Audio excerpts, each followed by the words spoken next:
Hi everyone. As you may now know, Statutory Instrument number 296 of 2020, which came into operation on the 10th of August 2020, makes it a criminal offence to enter certain premises and businesses unless you can avail of one of the government mandated excuses referred to in this legislation as a reasonable excuse. While many people may now understand the legislation around the requirement for customers to wear face coverings in shops arising from this legislation, many people remain unsure of how this legislation impacts upon workers in shops or other relevant premises as defined under Statutory Instrument number 296 of 2020. So this video will take a look at that question. However, before I commence, I wanted to say that, given the very high volume of requests, my next video will look at the legal rights of educational institutions as regards isolation, testing, etc. of children under their care who present with or develop COVID-19 symptoms while on school grounds. In order to ensure that I answer the most pressing questions, I would be grateful if any parents watching this video and who have received written official communication from their child's school, so not screenshots of messages being shared on social media, as regards how the school intends to manage suspected COVID-19 cases, if you would please forward a copy of any such communication, and I will do my best to address the legality of the actions that schools say they intend to take as regards your children and what countermeasures you could initiate. So let's now look at the requirement to wear a face covering at work. Whether your place of employment must legally enforce the wearing of face coverings by employee depends on whether your place of employment is deemed a relevant premises under Statutory Instrument number 296 of 2020. Under the regulation, a relevant premises includes the following: an indoor premises to which the public has access. A, where goods are sold directly to the public. So this is the catch-all provision for any indoor shops not mentioned elsewhere in this regulation. B, shopping centres, libraries, cinemas and cinema complexes, theatres, concert halls, bingo halls, museums. Or C, where the following services are carried out: nail salons, hairdressers, tattoo and piercing services, travel agents and tour operators, laundries and dry cleaners, and licensed bookmakers. If your place of work falls into one of the categories just mentioned, then your place of employment is a relevant premises under the regulation, meaning that your employer is legally obliged to enforce the requirements set out under this regulation. Let's now look at the circumstances under which workers are not required to wear a face covering. Paragraph 4 of the regulation states that a person shall not, without reasonable excuse, enter or remain in a relevant premises without wearing a face covering.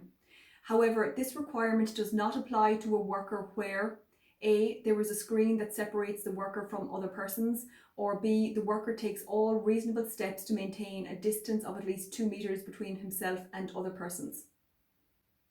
At this stage, you may think that unless you as a worker can meet one of the requirements just mentioned, that you have no option but to wear a face covering.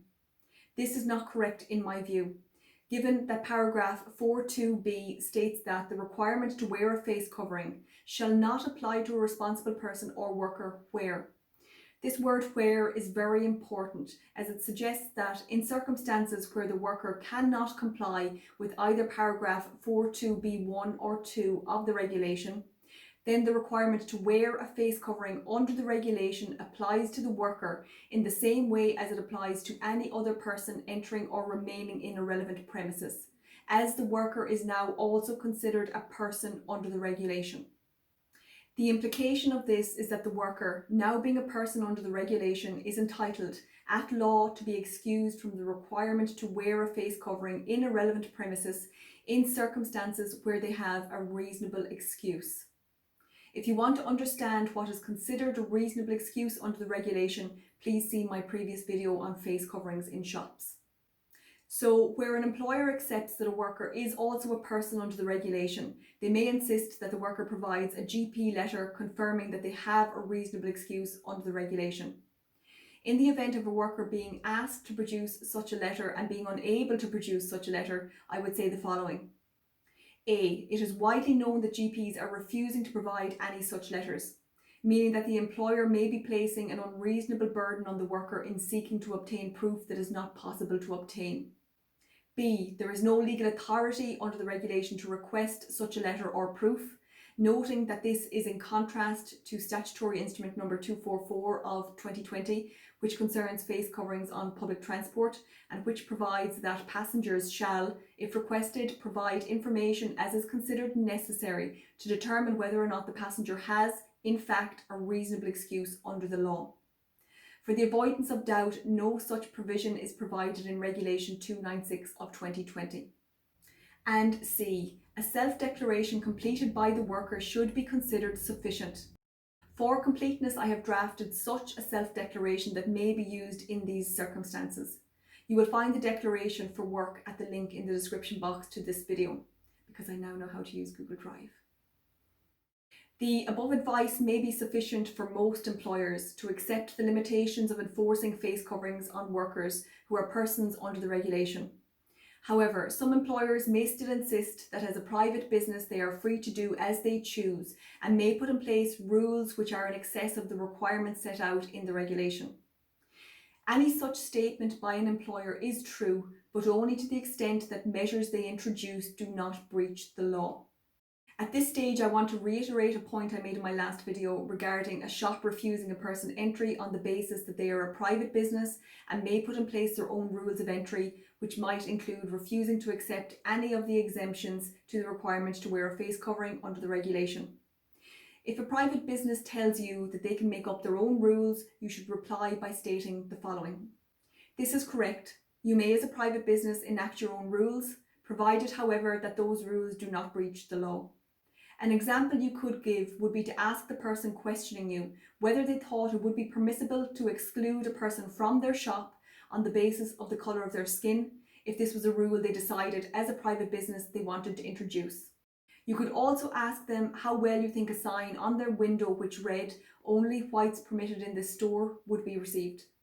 I use this example to illustrate that shops may not introduce any measure they decide, and that even as a private business they are required to comply with the law.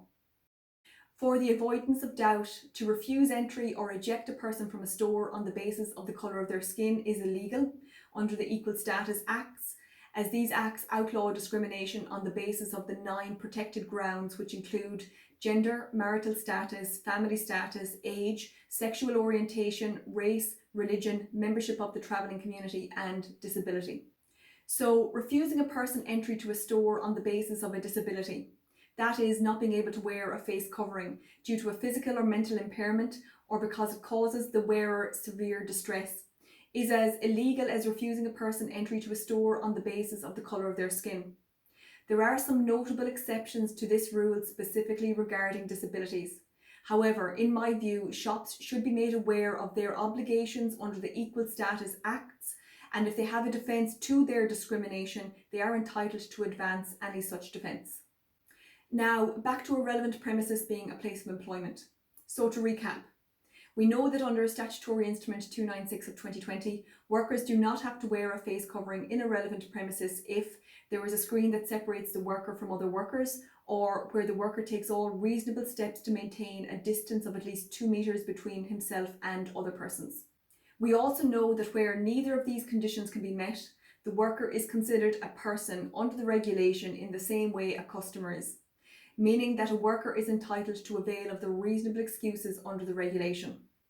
So what happens if the employer says to the employee, as has happened with the store owner saying to customers, "I am a private business and I may enact any measures I see fit"? Again, this is true, provided however that the measures enacted do not breach the law. When we talk about the provision of goods and services to customers, we refer to the Equal Status Acts, but when we talk about the relationship between employers and employees, we refer to the Employment Equality Acts. So the Employment Equality Acts outlaw discrimination in the workplace and prohibit treating one person less favourably than another on the basis of the 9 protected grounds mentioned earlier, which includes disability. So in circumstances where your employer states that face coverings are mandatory in your workplace and that they will not be accepting any of the exemptions set out in Statutory Instrument 296 of 2020, I suggest that you advise them that under the Employment Equality Acts, they are not permitted to discriminate against an employee on the basis of disability. And should they still insist that you wear a face covering, you might advise them that Section 16 of the Employment Equality Act at subsection 3 obliges employers to make reasonable accommodation for employees with disabilities and provides that employers must take appropriate measures to meet the needs of disabled people in the workforce. This means an employer must make arrangements that will enable a person who has a disability to have equal opportunities when applying for work, to be treated the same as co-workers, to have equal opportunities for promotion, and to undertake training. It should, however, be noted that reasonable accommodation does not mean that an employer has to recruit, promote, retain, or provide training to a person who does not have the capacity to do a particular job. However, an employer cannot decide that a person with a disability is incapable of doing a particular job without considering whether there are appropriate measures which they could take to support the person to carry out the required duties. I have drafted a short legal memo setting out the rights of workers to claim an exemption under this regulation, and also the rights of workers as regards discrimination on the basis of disability in the workplace. You could use this memo as a tool to discuss your rights and options with your employer, or you could simply provide a copy of this memo to your employer and ask for their comments. I've included a link to the memo in the description box below. Finally, it's important to note that should you have any concerns regarding the approach I have suggested, you should A, carry out your own research, and B, seek independent legal advice. I appreciate that this may not be possible in all cases, in which case you may contact the Irish Human Rights and Equality Commission, who provide information on rights and remedies under equality and human rights law in Ireland, and who have particular expertise with regards to discrimination in the workplace. For completeness, I have included a link to their website in the description box below. Thanks for watching.